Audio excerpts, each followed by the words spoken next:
रहीम अस्सलाम वालेकुम नाजरीन, आप यूट्यूब चैनल देख रहे हैं। मैं इमरान खान हूँ। नाजरीन, इस वीलॉग में मेरे पास सिर्फ दो खबरें हैं। एक चीज़ मैं आपको बताऊं, ये बहुत ही बारीक वारदात है और ये कार्रवाई अब दोबारा डालनी शुरू की गई है। ये पहले भी किया गया था, अब दोबारा किया जा रहा है। पाकिस्तान के मीडिया के ज़रिए से, पाकिस्तान की पॉलिटिकल एंटिटीज़ के ज़रिए से ये साबित करने की कोशिश की जा रही है कि कुछ भी पाकिस्तान में तब्दील नहीं हुआ। जो कुछ पाकिस्तान में 2024 के इंतखाबात में हुआ, ये हमेशा से होता है। जैसा जुल्म, बर्बरियत और तशद्दुद पाकिस्तान की मिलिट्री एस्टेब्लिशमेंट ने किया, ये नॉर्मल चीज़ है, ये कोई नई चीज़ नहीं है। दहशतगर्दी पहले भी थी, दहशतगर्दी आज भी है। मईशत के साथ जो इमरान खान के दौर में हुआ, वही अभी हुआ। जो सहाफ़ियों के साथ या मीडिया के साथ इमरान खान ने किया, बिल्कुल वही चीज़ें आज भी हो रही हैं। ये दावा किया जा रहा है और ये एक तासुर दिया जा रहा है, लेकिन फैक्ट्स कुछ और है। हक़ाइक़ जब मैं आपके सामने रखूँगा, और पहले कई मरतबा रख चुका हूँ, जब ये प्रोपेगेंडा किया जाता है, देखिए मिलिट्री एस्टेब्लिशमेंट अपने जुल्म को जस्टिफाई तो कर नहीं सकती, तो वो एक तरीका ये निकालते हैं कि वो ये बावर करवाते हैं कि ये जुल्म तो हम हमेशा से कर रहे हैं, तो आज आप क्यों शोर उठा रहे हैं। ये भी एक तरीका वारदात होता है ना। बहुत सारे सहाफ़ी ये कहानी सुनाते हैं कि जनाब नहीं इमरान खान के दौर में ये चीज़ बहुत बुरी थी, नहीं इमरान खान के दौर में तो मीडिया के साथ ये हो गया था, वो हो गया था। हुआ था, लेकिन आप इस दौर के साथ मुवाजना नहीं कर सकते। ज़मीन आसमान का फ़र्क हो जाता है। देखें, समझने की बात है।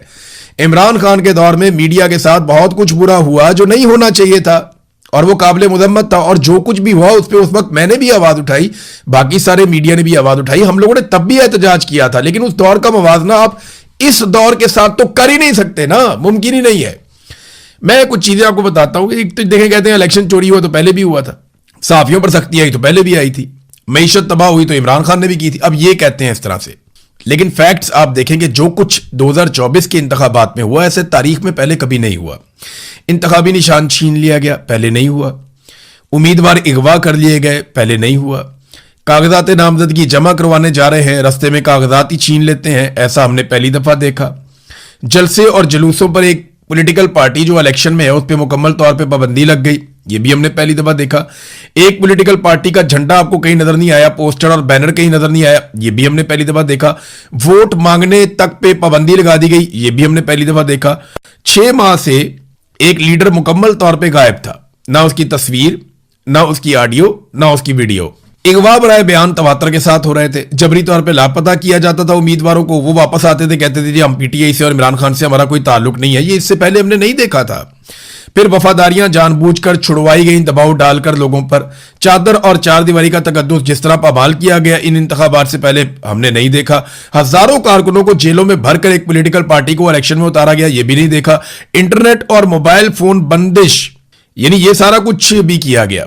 और जब इससे भी कुछ नहीं बना तो रिजल्ट ही तब्दील कर दिया गया। फॉर्म 45 के मुताबिक फॉर्म 47 जारी ही नहीं किए गए।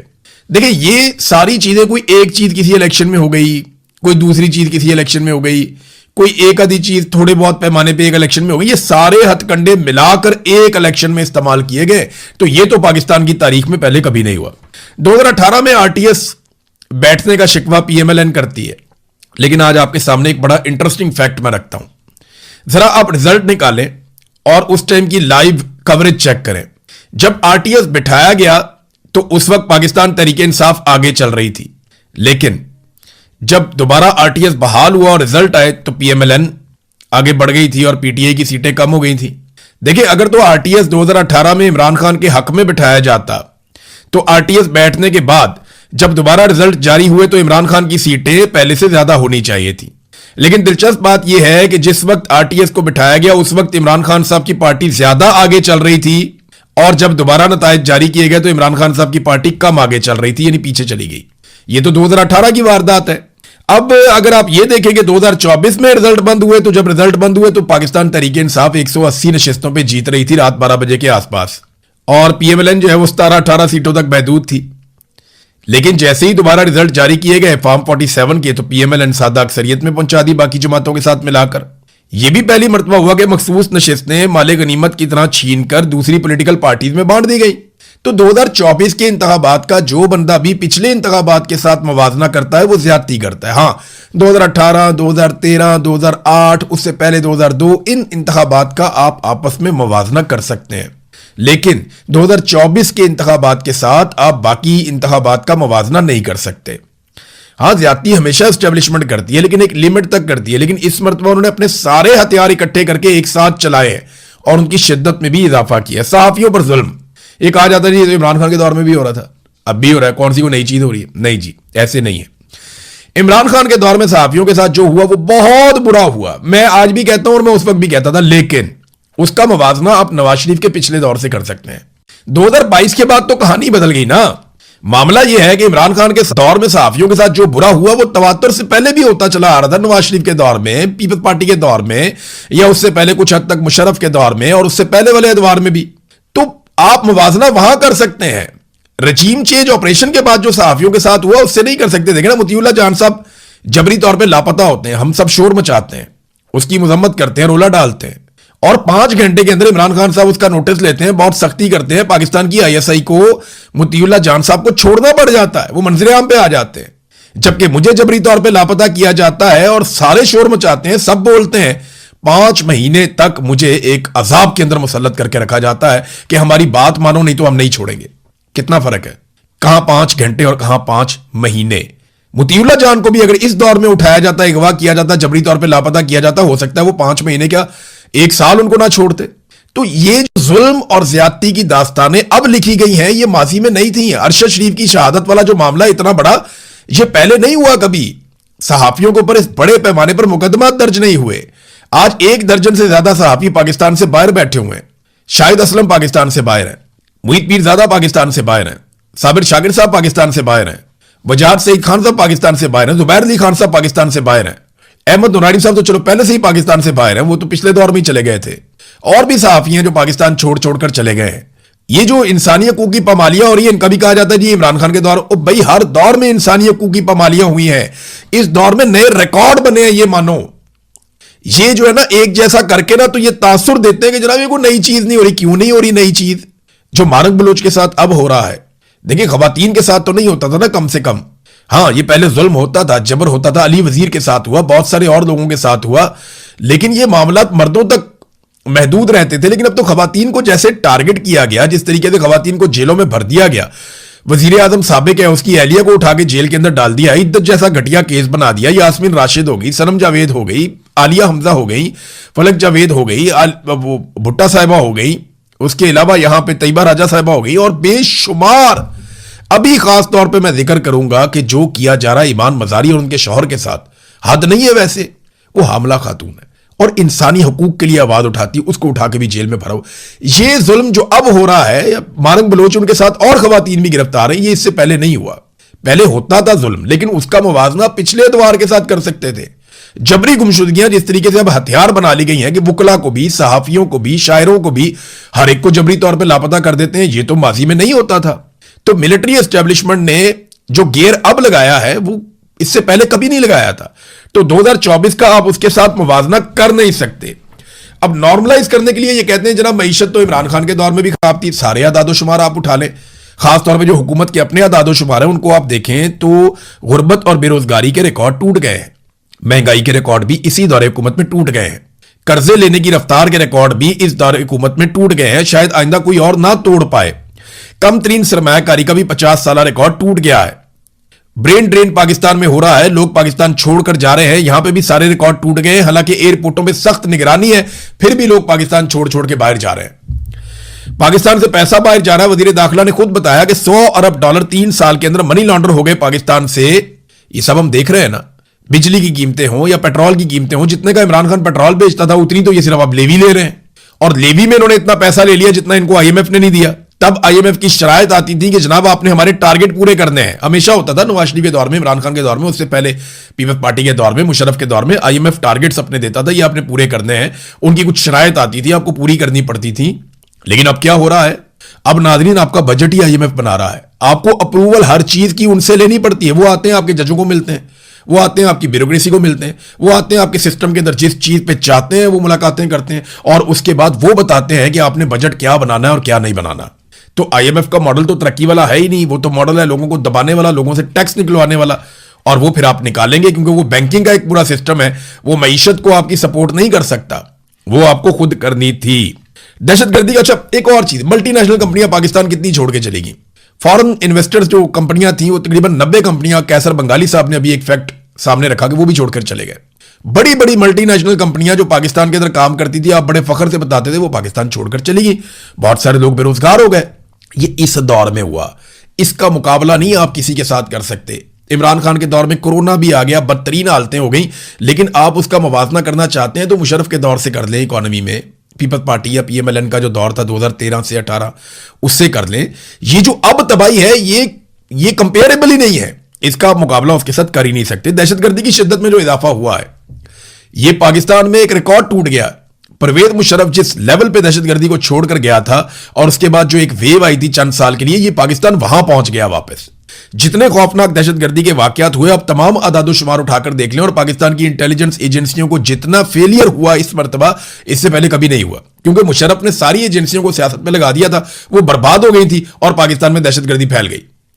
अब इसी तरह जनरल बाजवा ने और जनरल आसिम मुनीर के दौर में एजेंसियां लग गई सियासी कामों पे और पाकिस्तान में दहशतगर्दी दोबारा फैल गई। ये उसी तरफ हम वापस पहुंच गए। बीच में किसी दौर में ऐसा नहीं हुआ। हालांकि जब इन दहशतगर्दों को लाकर बसाया जा रहा था 2022 में, तो मैं ऑन रिकॉर्ड हूं, मेरे आप वीलॉग्स उठाकर देख लें अगस्त के, जुलाई के, उन महीनों के, कि मैं बार बार ये बताता रहा और खबरदार करता रहा कि दहशतगर्दों को लाकर बसाया जा रहा और उसके शवाहिद भी मौजूद थे, लेकिन किसी ने कान नहीं धरे। सिर्फ अपने सियासी फायदे के लिए दहशतगर्दों को ले आए, अब वो गले पड़ा हुआ है, मामला इनसे हल ही नहीं हो रहा। फिर यह भी कहा जाता है कि इमरान खान उसी तरह इक्तदार का भूखा है जैसे नवाज शरीफ और जरदारी और बाकी लोग। देखें, इमरान खान ने उनसे बहुत सख्त जेल काटी है, ये आपको मानना पड़ेगा।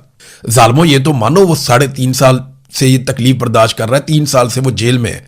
उसे जिस तरह की जेल में रखा गया है, नवाज शरीफ और जरदारी ने कभी ऐसी जेल सोची भी नहीं। बदतरीन जेल काटकर वो साबित कर रहा है उसकी लड़ाई सिर्फ इक्तदार के लिए नहीं है। अगर इक्तदार के लिए लड़ाई होती तो वो कभी अपनी असेंबलियां ना तोड़ता, वो अपनी 2 हुकूमतें अपने हाथ से ना गिराता। अगर ये इक्तदार के लिए लड़ाई होती तो इमरान खान को बार बार मौका और ऑफर मिलती रही, बल्कि हुकूमत खुद ये कहती रही कि इमरान खान बात ही नहीं मान रहा, या इमरान खान लचक नहीं दिखा रहा, या इमरान खान किसी सौदेबाजी के लिए तैयार नहीं है। एक इल्जाम लगाया जाता है कि इमरान खान ने गलत बंदे लगा दिए थे, इसमें बुज़दार की मिसाल दी जाती है और लोगों की मिसाल दी जाती है। तो मेरा सादी सी मेरी बात यह है कि इमरान खान के बारे में कहा गया उसने गलत बंदे लगाए, उन बंदों ने करप्शन की, तो उसमें से कितने बंदे पकड़े हैं अभी तक? बुज़दार पे इल्जाम थे ना, किधर है बुज़दार? वो तो बाहर फिर रहा है।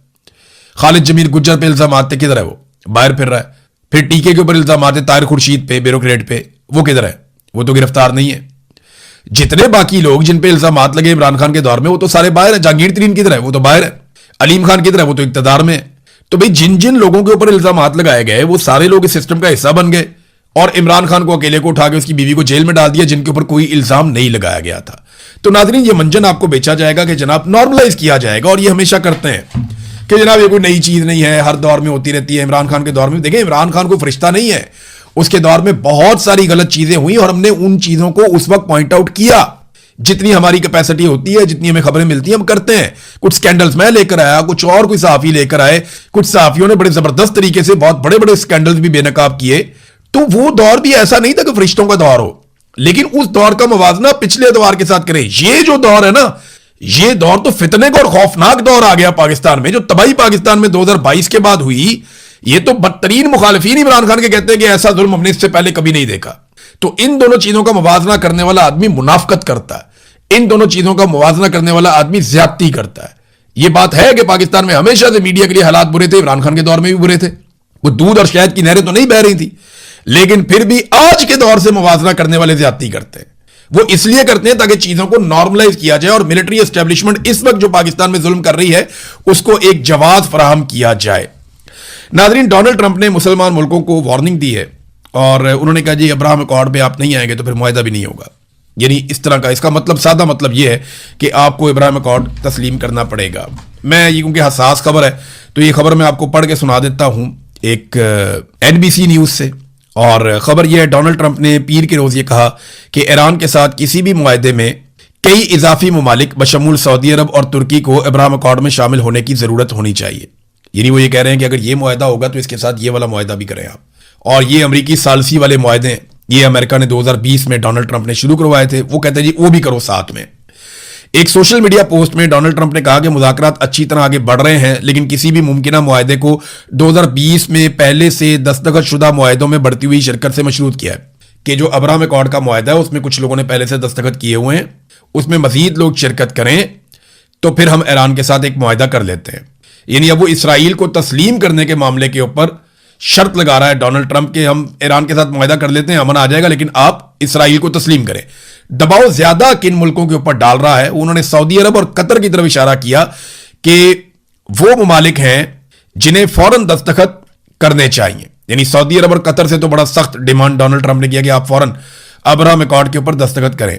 इसके बाद पाकिस्तान, तुर्की, मिस्र और उर्दन, बहरीन और मुत्तहिदा अरब अमारात के उन्होंने नाम लिए, जबकि इनमें से मिस्र, उर्दन, बहरीन और यूएई ये पहले ही जो तस्लीम करते हैं, हम सब जानते हैं कि वो पहले से ही 2020 में इस मुआहदे में शामिल हो चुके हैं। बल्कि इसके अंदर कुछ और ममालिक भी शामिल हो गए थे, जिनमें सूडान भी है, जिसके अंदर कजाकिस्तान भी है, जिसके अंदर एक मुल्क जो है वो मराकश भी है।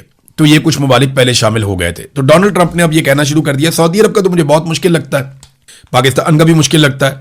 पाकिस्तान का इन्हिसार इस बात पे है कि अगर सऊदी अरब अब्राहम अकॉर्ड का हिस्सा बन जाता है तो फिर पाकिस्तानी हुक्मरान जो है और एस्टेब्लिशमेंट इस डिबेट को छेड़ेगी कि जनाब क्योंकि सऊदी अरब ने कर लिया तो जब अरबों को एतराज़ नहीं है तो हमें क्या एतराज़ है, हम तो अपने भाइयों के साथ खड़े हैं। तो ये फ़लस्तीन की बेहतरी के लिए, एक नए मुस्तकबिल की तलाश के लिए और फ़लस्तीनी रियासत के क़याम के लिए हम इसका हिस्सा बन रहे हैं। लेकिन देखें, जब आज से 6 साल पहले बाकी ममालिक ने इस पर दस्तखत किए तब उन्होंने भी यही कहा था कि फ़लस्तीनी रियासत का क़याम अमल में आएगा। लेकिन उसके बाद फ़लस्तीनियों का इतना बड़ा कत्लेआम हुआ कि लगभग 1 लाख फ़लस्तीनी शहीद कर दिए गए। तो इस बात की तो कोई गारंटी नहीं है कि फ़लस्तीनी रियासत का क़याम अमल में आएगा। लेकिन अगर इस अब्राहम अकॉर्ड के ऊपर दस्तखत हो गए तो फिर उसके बाद इसराइल की जो पोजीशन है वो काफ़ी मजबूत हो जाएगी। और डोनाल्ड ट्रंप ये चाहते भी हैं क्योंकि उनके इसराइल के साथ शानदार ताल्लुकात हैं। इसराइल को कभी भी ऐसा ज़बरदस्त सदर व्हाइट हाउस में शायद मैसर ना आया हो, और हो सकता है आइंदा भी ना आए, जैसा डोनाल्ड ट्रंप ने उनके लिए खिदमत सर अंजाम